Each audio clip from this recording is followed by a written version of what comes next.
Hello everyone. तो आप सभी का स्वागत है हमारे अपने यूट्यूब चैनल उड़ान में। आज हम यहाँ पर सबसे मोस्ट इम्पॉर्टेंट टॉपिक ज्योग्राफी का ब्रह्मांड के बारे में यहाँ पे जानने वाले हैं कि आखिर में ये ब्रह्मांड जिसमें हम रहते हैं इसकी उत्पत्ति कैसे हुई और इसकी संरचना क्या है। हमारे सामने ये एक बहुत ही बड़ा सवाल खड़ा होता है कि जिस ब्रह्मांड में हम रहते हैं आखिर में ये ब्रह्मांड को कौन बनाया, क्या प्रक्रिया रही थी इसे यहाँ पे बनने की, वो बिग बैंग थ्योरी क्या है जिससे हमारे ब्रह्मांड का निर्माण हुआ था, वो आकाश गंगा क्या है, वो तारा मंडल क्या है, वो सौर्य मंडल क्या है। इन सारे चीज़ों के बारे में आज हम लोग यहाँ पे बात करने वाले हैं। सबसे पहले इस वीडियो में हम जिन महत्वपूर्ण बिंदुओं के बारे में चर्चा करेंगे उसमें से यहाँ पे सबसे पहले आता है ब्रह्मांड। आखिर में ये ब्रह्मांड क्या है, ब्रह्मांड की उत्पत्ति कैसे हुई, आकाश गंगा तारों का जन्म कैसे हुआ, सूर्य की उत्पत्ति कैसे हुई, सौर मंडल का निर्माण कैसे हुआ, ग्रहों की उत्पत्ति कैसे हुई, पृथ्वी की उत्पत्ति कैसे हुई, उपग्रह की उत्पत्ति कैसे हुई, उल्का पिंड, उल्का, क्षुद्र ग्रह, धूमकेतु, बौने ग्रह और यहाँ पर जितने भी ग्रहण हैं जैसे कि चंद्र ग्रहण और सौर्य यहाँ पे जो ग्रहण होती है, इन सारे चीज़ों के बारे में आज हम लोग इस वीडियो में बात करने वाले हैं। तो सबसे पहले यहाँ पे ये सवाल आता है कि आखिर में ये ब्रह्मांड क्या है जिसमें हम रहते हैं। ब्रह्मांड समस्त अंतरिक्ष, समय, पदार्थ, ऊर्जा और उनके बीच कार्य करने वाले जितने भी यहाँ पे नियम हैं उनका संपूर्ण विस्तार है। ब्रह्मांड की उत्पत्ति 13.8 अरब वर्ष पहले महाविस्फोटक यानी कि बिग बैंग थ्योरी से हुई थी। हमारा ब्रह्मांड आज भी निरंतर यहाँ पर फैल रहा है। इसमें अरबों आकाश गंगाएं, तारे, ग्रह, उपग्रह, धूमकेतु, क्षुद्र ग्रह, गैस, धूल, ये सारे चीज़ें इसमें शामिल हैं। हमारी पृथ्वी भी इसी ब्रह्मांड का एक महत्वपूर्ण छोटा सा हिस्सा है। ब्रह्मांड के प्रमुख घटनाओं को देखें, इसके घटकों को देखें तो इसमें सबसे पहले आकाश गंगाएं आती है, तारे आती है, ग्रह, उपग्रह, धूमकेतु, क्षुद्र ग्रह, ये सारे चीज़ें इसमें मौजूद है। ये ब्रह्मांड क्या है जिसमें हम रहते हैं। अगर देखा जाए तो यहाँ पर ब्रह्मांड जो है ये समस्त अंतरिक्ष है जिसमें सभी आकाश गंगाएं, तारे, ग्रह, उपग्रह, धूमकेतु, क्षुद्र ग्रह, गैस, धूल, विकिरण, डार्क मैटर, डार्क एनर्जी, ये सारी चीज़ें इसमें शामिल है। इसे समस्त समय, स्थान, पदार्थ, ऊर्जा का समूह माना जाता है।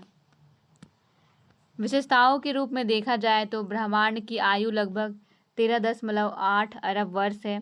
ये लगातार आज भी फैल रहा है। लगभग 68% डार्क एनर्जी, 27% डार्क मैटर और केवल 5% सामान्य पदार्थ इसमें मौजूद है।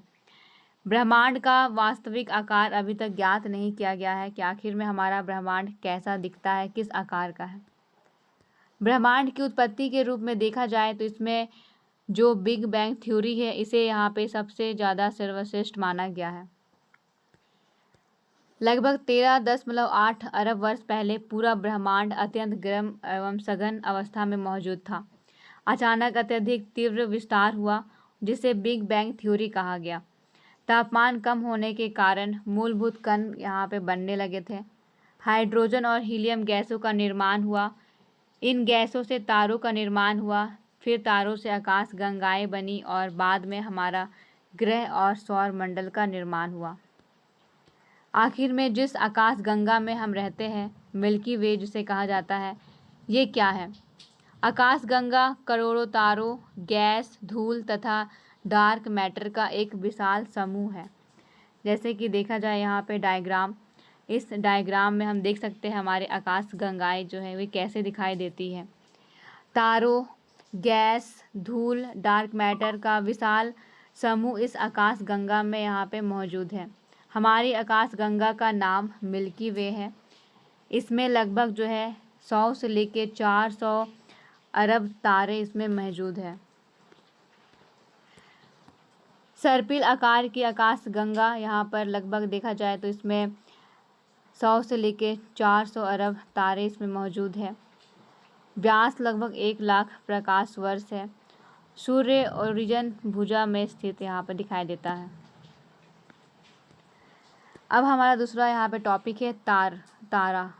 आखिर में ये तारों का निर्माण यहाँ पे कैसे हुआ। विशाल गैस और धूल कण जैसे कि यहाँ पे देखा गया था हमारे अंतरिक्ष में, सबसे पहले यहाँ पे विशाल गैस और धूल कणों का एक बादल यहाँ पे मौजूद था। अंतरिक्ष में हाइड्रोजन, हीलियम और धूल कण के यहाँ पे विशाल बादल हुए करते थे, जिसे हम नेब्यूला के नाम से जानते हैं। गुरुत्वाकर्षण के कारण ये सारे जितनी भी चीज़ें थी ये आपस में संकुचित होने लगी। किसी कारणवश यहाँ पर नेब्यूला का एक हिस्सा सिकुड़ने लगा। गुरुत्वाकर्षण इसे अंदर की ओर पूरी तरीके से खींचने लगी। फिर जाके हमारा एक प्रोटो स्टार का जन्म हुआ, जिसे आदि तारा कहा जाता है। सिकुड़ता हुआ पदार्थ घूमता है और बीच में एक गर्म यहाँ पे आकार जैसी संरचना दिखाई देती है, जिसे प्रोटो स्टार यहाँ पे कहा गया है। आसपास की गैस और धूल का चक्र यहाँ पे बनने लगा था। प्रोटो स्टार के चारों ओर गैस और धूल की चक्री बनने लगी, जिसे लगातार प्रोटो स्टार के रूप में यहाँ पे देखा गया था। तापमान और दाब में वृद्धि होती गई। प्रोटो स्टार का यहाँ पे द्रव्यमान और तापमान बढ़ता गया, जिसमें एक यहाँ पे बहुत ही गर्म पदार्थ का निर्माण हुआ। न्यूक्लियर संयलन की शुरुआत हुई थी। साथ में यहाँ पे मुख्य अनुक्रम तारा का निर्माण हुआ और फिर धीरे धीरे तारा और ग्रहों की एक यहाँ पे पूरे तरीके से देखा जाए तो प्रणाली का यहाँ पे विस्तार हुआ था। तारों का जन्म गैस, धूल और विशाल बादल से यहाँ पे होता है, जिसमें ये जीवन चक्र के रूप में देखा जाए। शुरुआती दौर में हमारा जो पूरा यहाँ पे जो गैस और धूल कणों का बहुत ही बड़ा आकार फैला हुआ था अंतरिक्ष में, जिसमें से यहाँ पे गुरुत्वाकर्षण के कारण संकुचन होना शुरू हुआ। धीरे धीरे ये दो रूपों में बट गई थी, जिसे हम औसत सितारा और विशाल तारा के रूप में जानते हैं। फिर औसत सितारा जो है ये लाल विशाल के रूप में यहाँ पे, जिसे हम लाल दानव कहते हैं, इसके रूप में यहाँ पे बना। विशाल तारा लाल महादानव के रूप में यहाँ पे परिवर्तित हुआ। धीरे धीरे लाल विशाल जो यहाँ पे आकार का जो आकृति था, ये ग्रह निहारिका के रूप में यहाँ पे परिवर्तित हुआ और फिर वो वाइट ड्वार्फ के रूप में बदल गया। लाल महादानव सुपरनोवा में परिवर्तित हुआ और फिर ये दो रूप में यहाँ पे विभक्त हो गया, जिसे हम पहला न्यूट्रॉन तारा कहते हैं और दूसरा यहाँ पे हम ब्लैक होल कहते हैं। तो ये एक तारे का जीवन चक्र था, जिसमें सबसे पहले निहारिका में यहाँ पे देखा गया आकाश किस तरीके से यहाँ पे जो है आकाश में हमारे गैसों और धूल कणों का एक पदार्थ आकाश में फैल रहा था। धीरे धीरे गुरुत्वाकर्षण के कारण उनमें जो है यहाँ पे संकुचन शुरू हुआ। सेकेंड नंबर में यहाँ पे दो रूपों में ये विभक्त हुआ। थर्ड में यहाँ पे विशाल लाल दानव और महालाल दानव के रूप में ये परिवर्तित हुआ। फिर इसमें से ग्रह निहारिका और वाइट ड्वार्फ का निर्माण हुआ।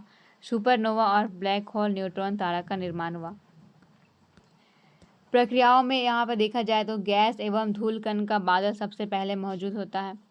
गुरुत्वाकर्षण के कारण इनमें यहाँ पे संकुचन शुरू हुआ। उसके बाद संकुचन के कारण प्रोटो स्टार का निर्माण हुआ। तापमान यहाँ पे बढ़ता गया, दाब बढ़ता गया, नाभिकीय संलयन शुरुआत हुई और फिर तारों का जन्म यहाँ पे हो जाता है। अब हम लोग बात करेंगे अपने सबसे बड़े तारे यानी कि सूर्य के बारे में। सूर्य की उत्पत्ति कैसे हुई? लगभग यहाँ पे 4.6 अरब वर्ष पहले गैस एवं धूल के बादल से सूर्य का निर्माण हुआ था। गुरुत्वाकर्षण के कारण इनमें भी संकुचन की शुरुआत हुई और केंद्र का तापमान लगभग 1.5 करोड़ डिग्री सेल्सियस तक पहुंच गया था। हाइड्रोजन का हीलियम में परिवर्तन होना शुरू हुआ। सूर्य मुख्य अनुक्रम तारा बन गया। सौरमंडल, जिसे हम कहते हैं हमारे सौर्य का परिवार, लगभग 4.6 अरब वर्ष पहले सूर्य के चारों ओर गैस एवं धूल की यहाँ पे चक्राकार डिस्क का यहाँ पे निर्माण हुआ था और इसी डिस्क से ग्रह, उपग्रह, क्षुद्रग्रह और धूमकेतु का निर्माण हुआ। ग्रहों की उत्पत्ति के रूप में देखा जाए तो यहाँ पर गैस और धूल के छोटे छोटे कण आपस में टकरा करके बड़े पिंड यहाँ पे बने थे। फिर ये पिंड आगे चलकर ग्रह का रूप में यहाँ पे परिवर्तित हो जाते हैं। ये हमारा सौर परिवार का यहाँ पे डायग्राम है। यहाँ पे हम देख सकते हैं जिसमें सबसे पहले यहाँ पे 4 ग्रह जो है, यहाँ पे क्षुद्र ग्रह पट्टी जो है उसके अग्रिम भाग में है, और यहाँ पे 4 ऐसे ग्रह हैं जो क्षुद्र ग्रह के बाद आते हैं। अगर इसकी विशेषताओं को देखा जाए तो इसमें कुछ ऐसी विशेषताएं, अग्रिम भाग के आगे में जो 4 ग्रह हैं इसे हम पृथ्वी ग्रह के भी नाम से जानते हैं। पृथ्वी की उत्पत्ति कैसे हुई? लगभग यहाँ पर देखा जाए तो 4.54 अरब वर्ष पहले पृथ्वी बनी थी। प्रारंभ में अत्यधिक गर्म यहाँ पर देखने को मिला था। धीरे धीरे ये ठंडी हुई और भारी तत्व जैसे कि लोहा और निकेल केंद्र में चले गए। केंद्र में जाने के बाद हल्के तत्व ऊपर आते गए और फिर क्रस्ट, मेंटल और कोर का निर्माण हुआ। अगर हम इसे डायग्राम के रूप में देखें तो सबसे पहले हम जानते हैं कि हमारा जो पृथ्वी है ये यहाँ पर एक गोल सा आकृति के रूप में है। इसे हम पूरी तरीके से गोल नहीं कहेंगे क्योंकि ध्रुवों के पास ये थोड़ा सा चपटा दिखाई देता है और भूमध्य जो रेखा है यहाँ पर थोड़ा सा उभरा हुआ दिखाई देता है। अगर हम यहाँ पे देखें जिस तरीके से हम लोगों ने शुरू में यहाँ पे देखा था हमारे पृथ्वी की बनावट कैसी थी, उनकी आंतरिक संरचना कैसी थी। सबसे ऊपरी भाग में मेंटल यहाँ पे नहीं, सबसे ऊपरी भाग में यहाँ पे क्रस्ट जो है उसका निर्माण होता है। उसके बाद दूसरे नंबर में फिर यहाँ पे मेंटल और फिर थर्ड नंबर में क्रोड का निर्माण होता है। तो यहाँ पर देखा जाए तो जो हमारा क्रोड है वो यहाँ पे बहुत ज़्यादा कठोर होता है क्योंकि उसमें नीफे पाया जाता है, यानी कि लोहा और निकेल, और जिसकी वजह से ये बहुत ज़्यादा भारी यहाँ पे बन जाता है। लेकिन धीरे धीरे देखा जाए तो जो यहाँ पे हमारा ऊपरी भाग है जिसे हम क्रस्ट के रूप में जानते हैं, ये यहाँ पर अर्ध कठोर है, यानी कि आधा भाग तो हमारा ज़मीन वाला है, धरातलीय, जिसे हम यहाँ पे महाद्वीपीय के रूप में जानते हैं, और आधा भाग हमारा यहाँ पे महासागर के रूप में है। उसके जस्ट नीचे हमारा यहाँ पे दुर्बलता मंडल पाया जाता है जो अर्ध यहाँ पे कठोर है, जिसमें हमारा ज्वालामुखी का निर्माण होता है। फिर मेंटल यहाँ पे पाया जाता है जिसमें यहाँ पे लगभग ये 2 भागों में बटा हुआ है। चंद्रमा की उत्पत्ति। सबसे अधिक मान्य सिद्धांत अगर देखा जाए तो यहाँ पर जो जियांट इम्पैक्ट है ये से यहाँ पे सबसे ज़्यादा यहाँ पे महत्वपूर्ण बताया गया है। लगभग 4.5 अरब वर्ष पहले थिया नामक मंगल आकार का यहाँ पे पिंड है वो पृथ्वी से टकरा जाती है, और इसके टक्कर से निकलने वाले पदार्थ से ही चंद्रमा का निर्माण हुआ था। अगर हम इस डायग्राम को देखें तो यहाँ पे देख सकते हैं कि शुरुआती दौर पे हमारा जो पृथ्वी था ये एकदम यहाँ पे सीधी आकार का था। अगर अभी वर्तमान में देखा जाए तो ये अभी इस आकार की है, लेकिन शुरुआती दौर में अगर देखा जाए तो हमारा जो यहाँ पे अर्थ है ये इस तरीके से पूरे सीधी थी। लेकिन इसमें क्या होता है कि एक ऐसा पदार्थ थिया नाम का पदार्थ है जो हमारे पृथ्वी से आकर के टकरा जाती है, और इसके टकराने से पृथ्वी का एक बड़ा ही भाग जो है ये हमारे पृथ्वी से अलग हो जाता है, और फिर ये अलग आकार का यहाँ पर एक चंद्रमा के आकार का आकृति बनाता है, जिसे हम अभी हमारे पृथ्वी के उपग्रह के रूप में भी जानते हैं। आज हमारा जो यहाँ पे पृथ्वी है वो इस आकार का है, जो अपने यहाँ पे जो सीधी अवस्था थी इससे यहाँ पे वो 23.5 डिग्री यहाँ पर झुक गई है।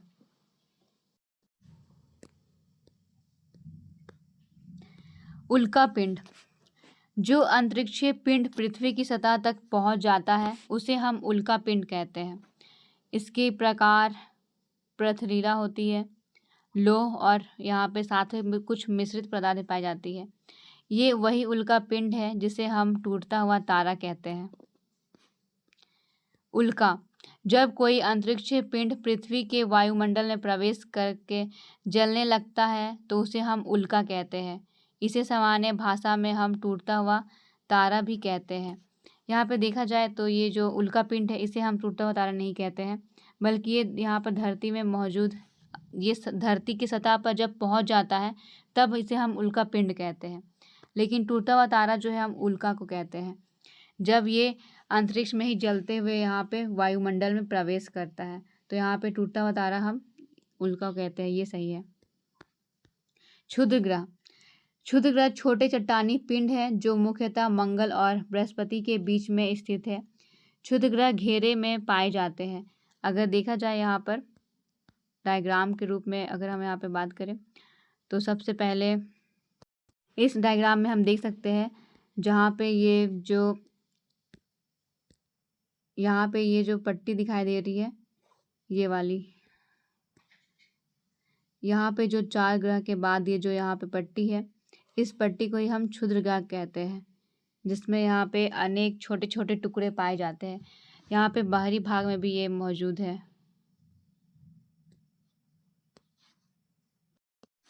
क्षुद्र ग्रह छोटे चट्टानी पिंड है जो मुख्यतः मंगल और बृहस्पति के बीच में स्थित है और ये बेल्ट के रूप में यहाँ पे पाए जाते हैं। इसके बाद हम लोग बात करेंगे यहाँ पे धूमकेतु के बारे में। धूमकेतु बर्फ, धूल और गैसों से बने होते हैं। सूर्य के निकट आने पर ये गर्म हो जाते हैं और इनमें लंबी पूंछ जो है वो बन जाती है। इसकी पूंछ हमेशा सूर्य के विपरीत दिशा में होती है। जैसे कि इस डायग्राम में हम लोग देखें तो यहाँ पे धूमकेतु है, यहाँ पे उल्का पिंड है, ये उल्का है जिसे हम टूटता हुआ तारा के नाम से भी जानते हैं, और ये क्षुद्र ग्रह है जो पट्टी के रूप में अनेक छोटे छोटे इस तरीके से मौजूद रहते हैं। बौने ग्रह। बौने ग्रह वे खगोलीय पिंड है जो सूर्य की परिक्रमा करते हैं लेकिन अपने कक्षीय क्षेत्र को साफ नहीं कर पाए हैं, जिस कारण यहाँ पे इसे बौने ग्रह के रूप में कहा जाता है। जिसमें अगर हम लोग देखें यहाँ पे हमारा जो प्लूटो है ये भी पहले सौर परिवार में आता था, लेकिन बाद में इसे बौने ग्रह का यहाँ पे दर्जा दे दिया गया, और इसी प्रकार यहाँ पे कुछ अन्य बौने ग्रह भी मौजूद हैं। ग्रह यहाँ पे अगर हम लोग बात करें ग्रहण के बारे में, तो जैसे कि हमारे पास यहाँ पे 2 महत्वपूर्ण बिंदु यहाँ पे प्रस्तुत है, जिसमें से सबसे पहला है सूर्य ग्रहण और दूसरा है चंद्र ग्रहण। अगर सूर्य ग्रहण की बात किया जाए, जब चंद्रमा सूर्य और पृथ्वी के बीच में आ जाती है तब यहाँ पर सूर्य का प्रकाश पृथ्वी तक नहीं पहुँच पाता है और उसे हम यहाँ पे सूर्य ग्रहण कहते हैं। इसके प्रकारों को देखा जाए तो इस दिन पूर्ण यहाँ पर देखा जाए तो यहाँ पर जो हमारा आकार है सौर का, ये पूरी तरीके से दिखाई देता है। यहाँ पे जो आकार है वो पूरी तरीके से नहीं दिखाई देता, यानी कि आंशिक रूप से दिखाई देता है। जो चंद्रमा है वो पृथ्वी और सूर्य के बीच में आ जाती है, तो उस दौरान जो है पृथ्वी पर सूर्य का प्रकाश नहीं दिखाई देता है, तो इसे हम कहते हैं कि जो हमारा यहाँ पे चंद्र ग्रह है वो हो चुका है।